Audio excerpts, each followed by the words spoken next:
భద్రాద్రి కొత్తగూడెం జిల్లా ములకలపల్లి మండలం ముఖాముఖి గ్రామంలోని ఈఎంఆర్ఎస్ ఏకలవ్య మోడల్ పాఠశాలలో విద్యార్థులు తీవ్ర ఇబ్బందులు ఎదుర్కొంటున్నారు. గత 3 రోజులుగా మంచినీటి సౌకర్యం లేక విద్యార్థులు అవస్థలు పడుతున్నారని ఏఎస్ఎఫ్ జిల్లా కార్యదర్శి వరక అజిత్ తెలిపారు. కోట్ల రూపాయల వ్యయంతో నిర్మించిన భవనంలో కనీస వసతులు కూడా లేవని, ప్రిన్సిపల్ ఉపాధ్యాయులు నిర్లక్ష్యంగా వ్యవహరిస్తున్నారని వారు ఆరోపించారు. ఎవరు వచ్చారు మీరు మాట్లాడటానికి?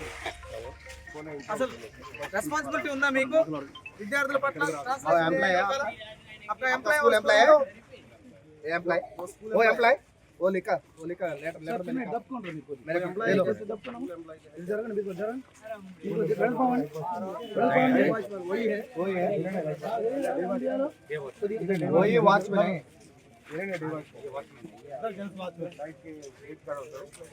ఆయన విశేష వాచ్మెన్ ఆయనే చెప్పింది కదా సార్. ఇప్పుడు ఆయన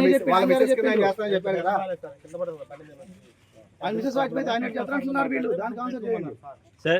అంటే మీరు इधर ए जॉब कर रहे हैं, नहीं तो उसका वाइफ जॉब कर रहे हैं, इधर काम कर रहे हैं, नहीं तो ये इधर का काम कर रहे हैं, नहीं तो इसका वाइफ कर रही है इधर काम. सब्सिडी ఎట్లా పెట్టుకుంటారు మీరు? हस्बैंड को दे सकते सर उधर. ఎవరు higher authorities RCO or PO RC మనం పెట్టుకోమన్నారు. కాగితం చూపించమని కాగితం చూపెట్టమని లెటర్ వచ్చిందా? లెటర్ ఇవ్వకుండా ఎట్లా పెట్టుకుంటారు? అడ్డగోలు పెట్టుకుంటారా? అందుకని మీ ఆర్సీఓ మేడం వచ్చిన తర్వాత అడుగుతాం మేము. అట్లా ఎట్లా అంటే ఎవరు పెట్టుకోవచ్చా సార్? ఇది ప్రభుత్వ ఇన్స్టిట్యూటా లేకపోతే ఏమైనా ప్రైవేట్ ఇన్స్టిట్యూటా? బ్రదర్ అసలు మీకు డ్యూటీ లేదు ఇక్కడ. అసలు మీకు డ్యూటీ లేదు. మీ డ్యూటీ గురించి మాకు చెప్తే డ్యూటీ లేదు. నువ్వు మమ్మల్ని లోపల ఆడపిల్ల ఆర్డర్ చూపించు.